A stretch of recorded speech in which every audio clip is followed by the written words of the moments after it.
Love is forcing this choice on the woman I love. She is a carer now. I so hate that. I so hate seeing my beautiful wife under the strain. We all make an effort to smile through the strain, and we all see the strain through the smiles. The four of us have sat at the kitchen table. We've looked into each other's eyes and hearts, and we have agreed to stay united through this. Love at its best. They're doing for me what I have done for them. They're looking after me, and I'm making it as easy as possible for them to look after me. My daughter and my son, mid-30s, great lads, have their own families to distract them, thank God. I know it helps them. They give me huge strength, too much of their time, but I'm greedy for it.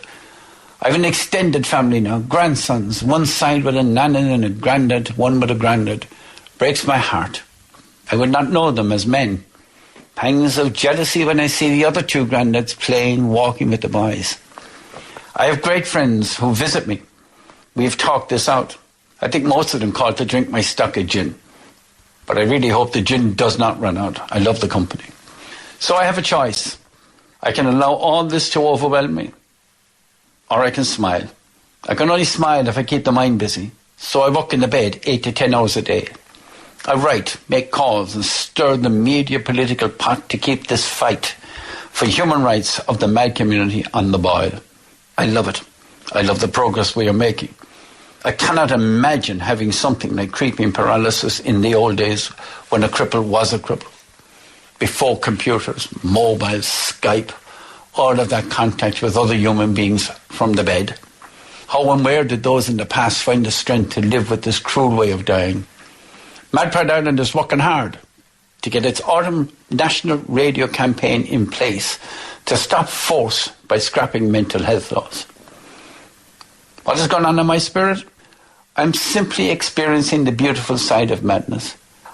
I have a sense of peace because I found that essential, unselfish way of loving myself.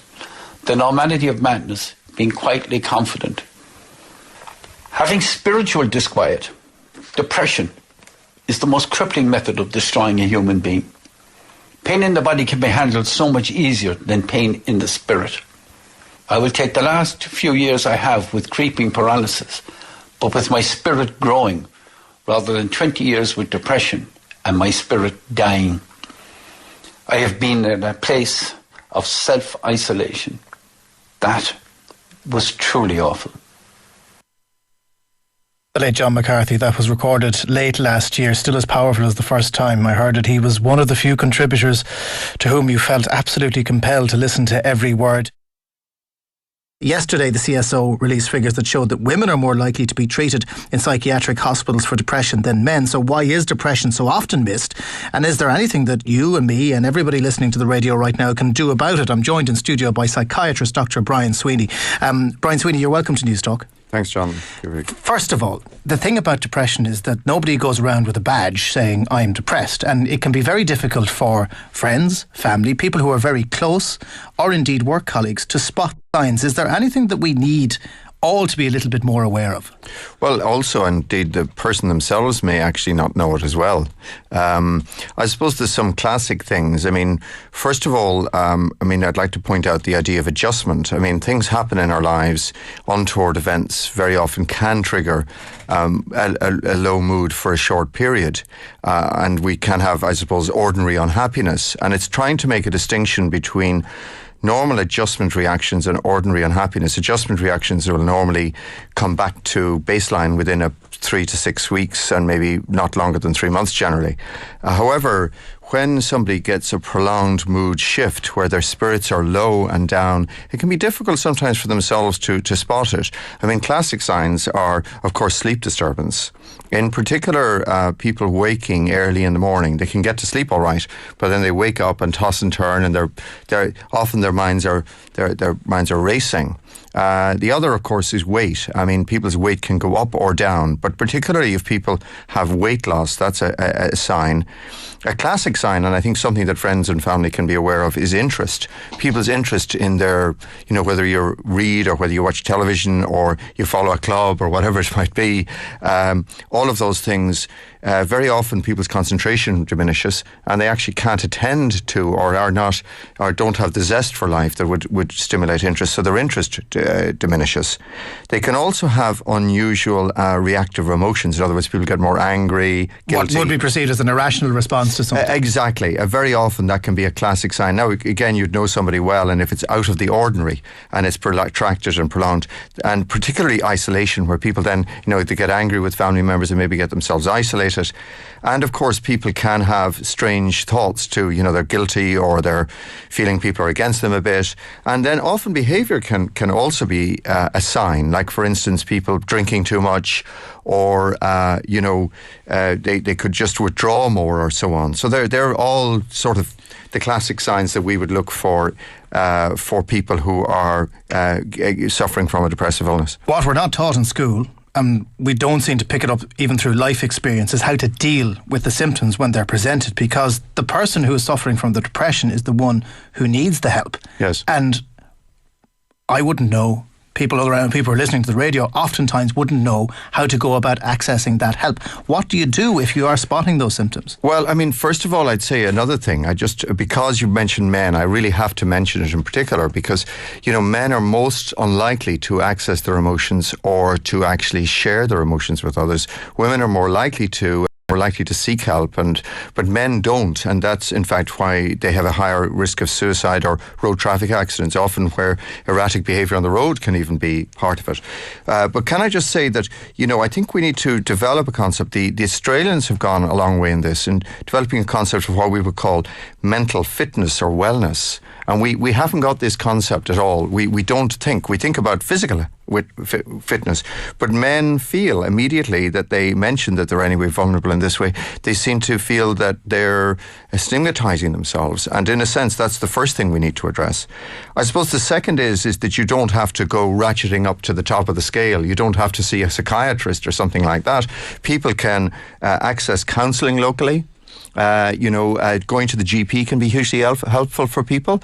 So I think it's really, I suppose the first step really for a family member is to have a bit of a chat with somebody, and in fact a good decent chat may actually, you'll be able to assess the person, if you know them well, as to what maybe they need and whether they do need just an extra bit of support from the family, or whether they need specialist help, and that is available through counselling. Psychotherapists are also available, psychologists, and in a sense, without going and giving yourself a label, one can access help quite readily. It is available. I mean, the advertising campaigns that have run here to try and raise awareness of this, there's a very...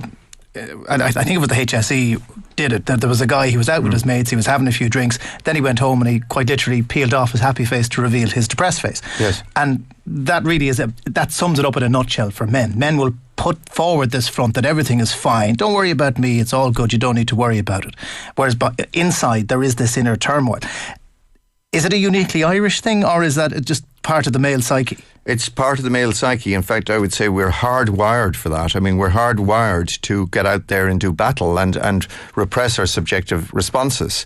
And we're fine when we're in that situation, but when we're in the downside in the dressing room, or when we're at home after whatever it is, then that is the time when these things, these feelings surface. And people have to know that they're not a sign of weakness, that actually facing your emotional life is a sign of inner strength. But people don't have that, and I think, in a sense, I suppose this one little ad campaign is not going to change this. I mean, the Australians have shown that it has to be throughout the media, it has to be a sustained effort to begin to help us to address these issues. Yeah, I mentioned the advertising campaign from the HSE. We've had a lot of advertising campaigns. Nothing has really changed. I mean, the problem of suicide and depression is bigger now than it has ever been before. And the state is pretty much taking an ostrich approach to it and sticking its head in the sand. Well, I must say, I was one of the groups, a member of one of the groups consulted on the national strategy, but I do think that our national suicide prevention strategy has failed. The Australian strategy has reduced by about 20% the suicide rate in the last 15 years. They have shown through a comprehensive programme, national strategy. By the way, and of course the key to their strategy is vulnerable young men in particular, but particularly men then in general, and helping them to easy access to healthcare, to counselling in, say, sports clubs, in gyms, and in places where people can get access without labelling themselves. And that's where they need it, but that's not where it is. Exactly. So how do we get to the point of that is where it is? That somebody can walk into a gym, someone might know, there's John, there's Brian, they have a mental health problem. Will I go over and ask if they're okay, or will I just leave them alone? And presumably the wrong thing to do is leave them alone. Exactly. And in fact, I mean, they often need careful, attention to support and to encouragement to share. And in a sense, I suppose, when you ask the question, what should we do?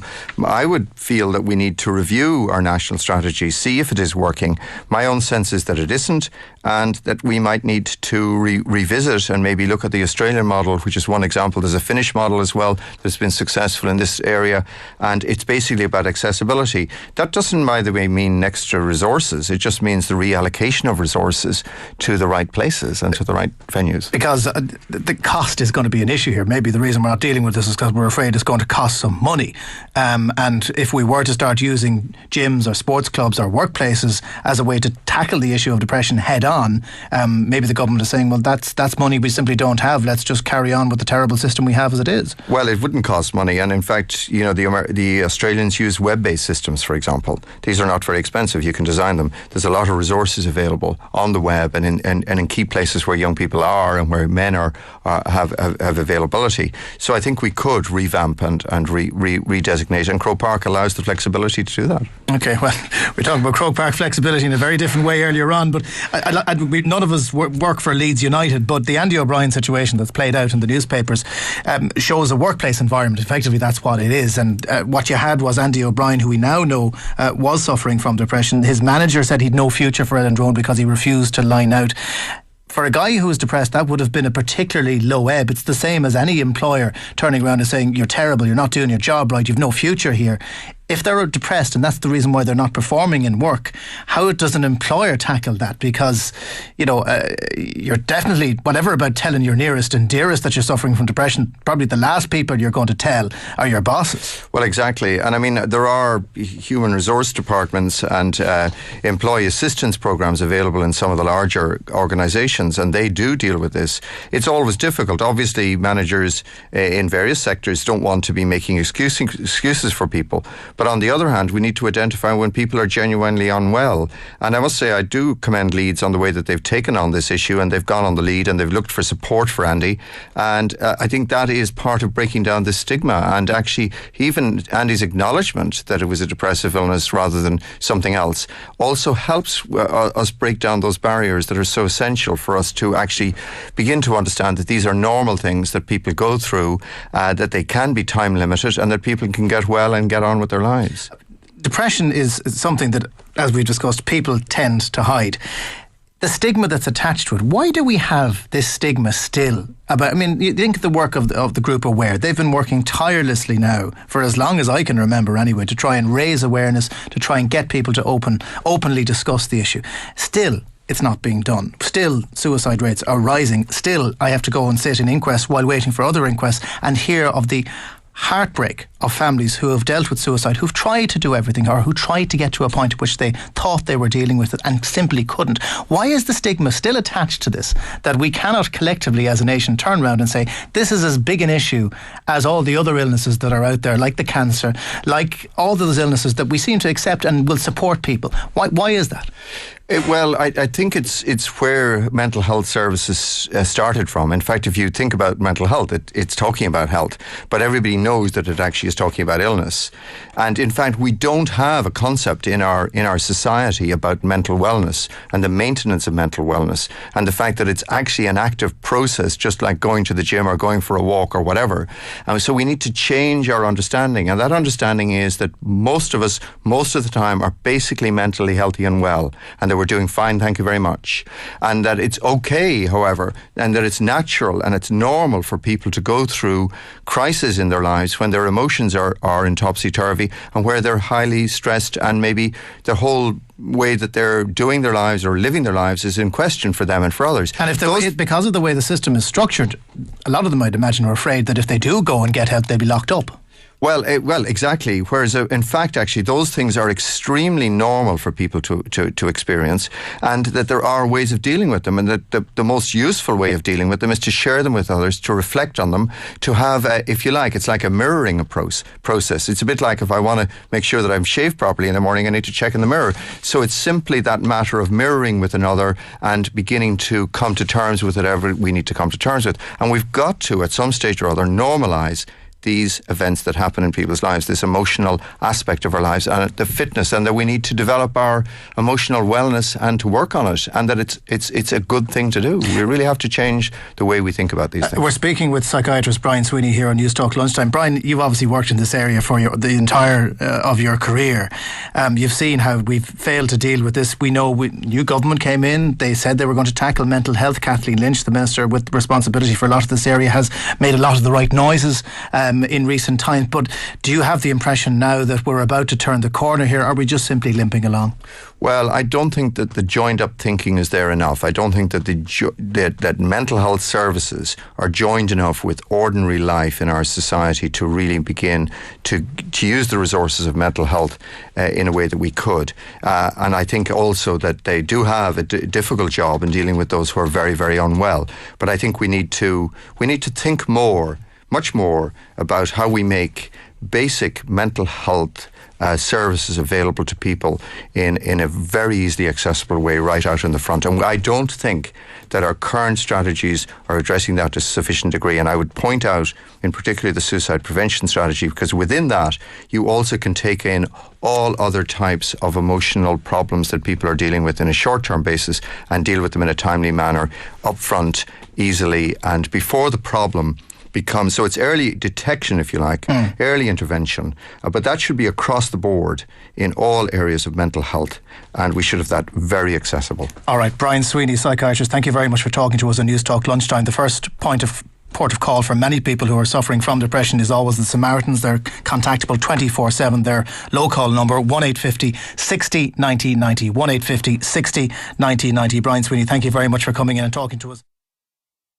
Let's turn our attention to Australia now, because the Life is for Everybody, our LIFE framework, is Australia's latest national suicide prevention initiative. Its aim is very simple. They want to reduce the rate at which people are taking their own lives. Dr. Brian Sweeney, the eminent Irish psychiatrist, was with us recently. He mentioned it while he was on air, so we wanted to find out a little more about it. So we're joined on NewsTalk Lunchtime by Professor Ian Webster. He's the chair of the Australian Suicide Prevention Advisory Council. Ian, thanks for taking the time to join us.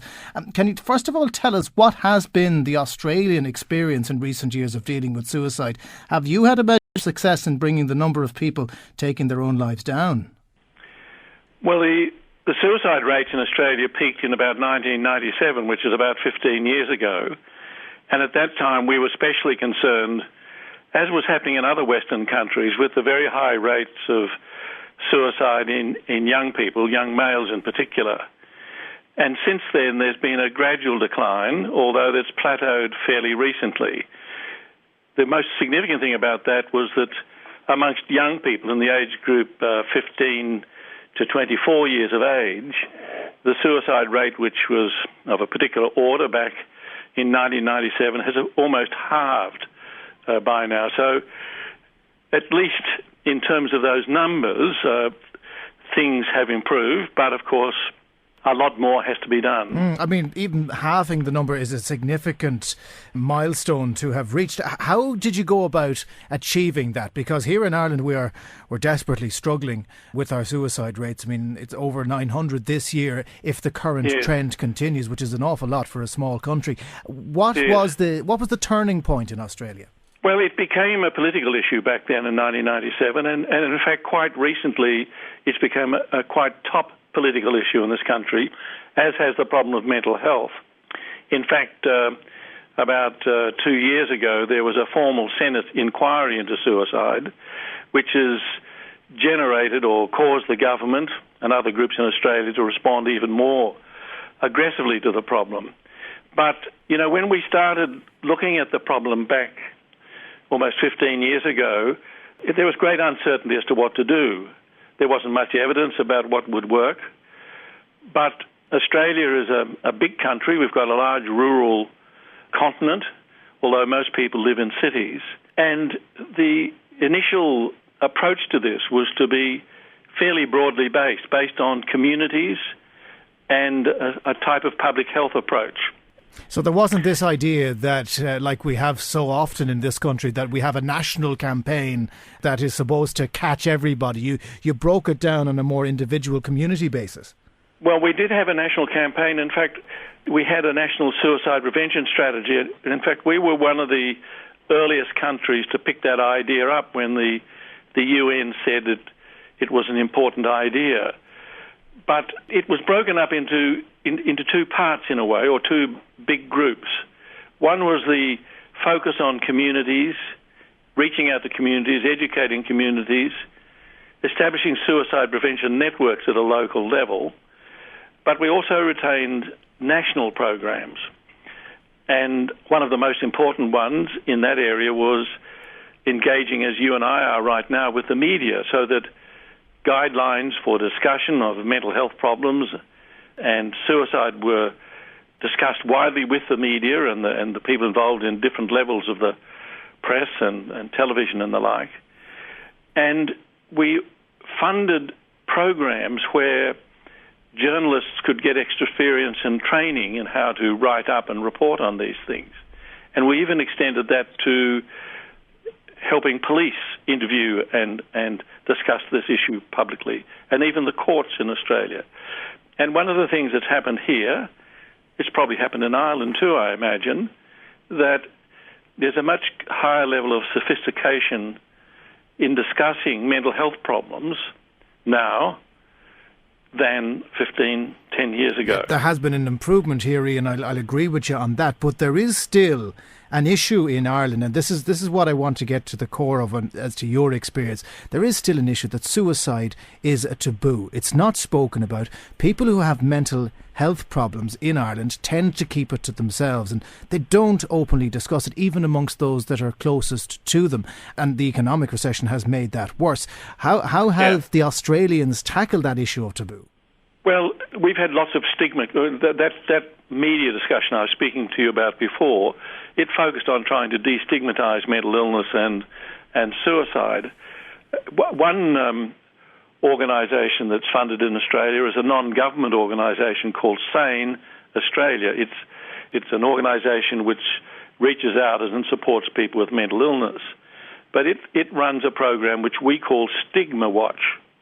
And it watches and engages with the public media, not to attack and criticise, but when it sees things being discussed in a pejorative, discriminatory way, it may contact the journalist or the editor and say, look, that could have been handled differently. And the evidence in this country is that the way mental illness and suicide has been discussed publicly has improved greatly. Mm. But your concern about stigma and taboo has been, again, on the top of our agenda in this country, and it's been a bit of a polarised debate, I must say. There have been some advocates from the mental health services, and in fact the Australian of the Year 2 years ago was a man called Professor Patrick McGorry, who has got international recognition for his work in early psychosis intervention for young people.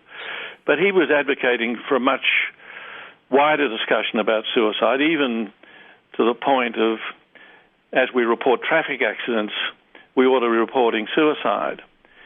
Now, that was one end of the discussion. At the other end of the discussion is there are problems about talking about suicide in that way. It can do harm because it may accentuate or emphasize the method or glorify the action in some sense. And so we're trying to reach the balance between those two ends of the spectrum, so to speak, here. You're listening to NewsTalk Lunchtime. We're talking with Professor Ian Webster, who's the chair of the Australian Suicide Prevention Advisory Council. From what you're telling me, Ian, and the difference between Australia and Ireland is that there is a concerted effort there at a political level and at a medical level and at a voluntary level. What we have in Ireland is a very piecemeal approach where you have a number of organisations all trying to do the one thing, but they're not coordinated, they're not joined up. And until such time as we reach that situation, from the Australian experience, we're not going to make the breakthrough that you made. Well, I think we've got problems with coordination too, but I must say that's one of our major objectives.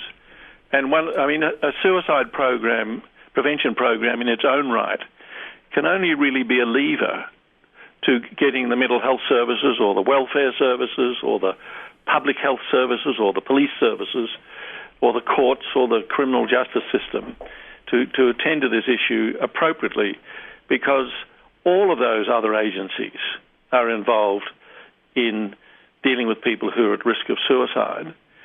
And we've got to try and get government policies across all those departments and in the non-government sector aligned.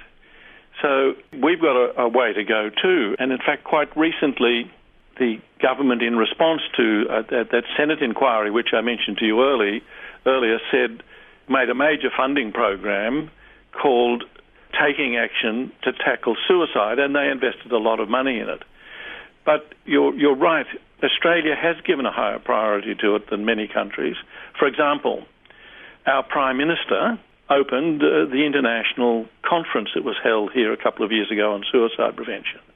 And the delegates from other countries, were quite surprised that the Prime Minister was making a commitment to this. An earlier Prime Minister that we had, John Howard, was passionate about suicide prevention. So it was leadership from the top, and that's what made the difference. Yes. The countries are not too dissimilar. I know Australia is such a big country, but I mean, you have the same problems. You touched on the idea of people in rural and remote areas, people living in isolation, and that's a very serious problem here as well. We have a change in the drink driving legislation, which has prevented a lot of men in particular, and it's men who are most at risk from this, from socialising and going out. When you broke it down to that community level over there, how did you try to help those men living in rural areas who, suffer from loneliness or suffer from, lack of contact with others? How did you help them? Well, you're quite right about the problem of isolated men, but you just mentioned alcohol. And of course, alcohol is a big factor in suicide risk. And in our rural areas, alcohol problems are higher than in the urban areas. And suicide rates are higher in our rural areas than in our urban areas. And we went through an economic depression too, where farmers became dispirited and became depressed, and some of them have taken their lives. Well, in relation to rural areas, we've had programs which have sometimes operated through non-government groups like Rotary and local community agencies, which have run suicide awareness programs. There's been training of financial counsellors during that recession period to also support farming communities and farmers around the risks of suicide. What is a financial counsellor? I mean, I know it probably is something close to what its actual description is, but we don't have many of them over here. What would a financial counsellor do? Well, they help people budget and sit down and they generally come through non-government organisations, some of the church-based ones and some of the other broad ones. They would and engage in agricultural communities with farmers who are having trouble. And in fact, using the budget discussion or the financial discussion I've seen it working, where it's some of the best, in a sense, therapy or management of life that you could see happen with some of these people. Because you're saying to people, well, what are your priorities? What's important to you? And so on. So it's a lever. We've had lots of programs which have reached out to farming communities. We have community radio stations, which we fund them to carry some of those messages that I've been speaking to you about. We've run suicide awareness training programs, again through non-government organisations. Yeah. But the Northern Territory is one of the states of Australia which has very high suicide rates, very high Aboriginal populations, and these suicide awareness training programs were fashioned in such a way that Indigenous people could engage with them. Another thing what we're doing is there's an idea which is called mental health first aid. It may well be in Ireland, but it's to me, I think it's a brilliant idea. It's sort of saying to people, just as you learn first aid, you ought to be learning mental health first aid. It's sort of a non-stigmatizing approach to assisting people who are distressed. Yeah, it normalises it, and that's the difference. Well, it normalises it. Yeah, it normalises it. That there was a very good friend of this radio programme who passed away last year, and John McCarthy he formed an organisation called Mad Pride, and he said talking about it and normalising mental health is the only way that we can tackle this. We haven't done it over here. It's still stigmatised. You're talking about men in particular, and this is a problem for men. We've spoken to men on the programme who suffered from depression, and some of them went on to try and take their own lives. And the one thing that they've always expressed was that they felt this was an internal problem to them, that this is something that they were dealing with. They couldn't speak out. Yes. It's a very difficult thing to break through that, because I don't know about Australian men, I'm presuming they're very similar to Irish men insofar as they bottle it up. Well, you're absolutely right, and men's suicide rates and men's health in Australia is a priority issue by all governments. But some of the things we've been doing is actually funding particular industries. Now, the construction industry in Australia has high rates of suicide, and it's been the unions, supported by the employers, who've run programs about mental health. They've done it for alcohol too, but they've done it around mental health. And one of the programs we have funded from a Commonwealth government level has been called Oz Help. But it's mates helping mates. And the idea is that if you're not performing well, or if you're stressed, or you've got problems and so on, it's not only your own personal problem, but it may affect your safety and your relationships with your mates.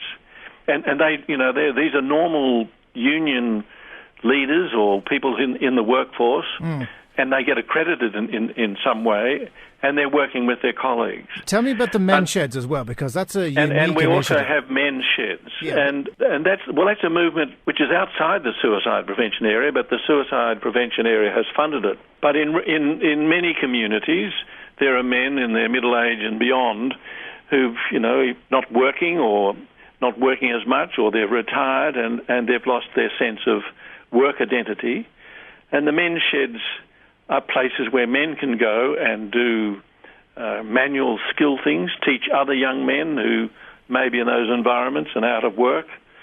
And it's got a terrific momentum. One small country village that I visit, the men in the men's shed are very proud of the shed that they now have. They're proud of the equipment they've got in it. And one of their first projects was to build some sailing boats for the local school children, so that they could join up with the local boating organisation and learn to sail. Yeah, so it gives them a focus then. That focus that's gone from their life. I mean, men like sheds and men like tools. There's another project in Queensland called the Older Men's Network, going back to the point you started off with when you interviewed me about the social isolation of men.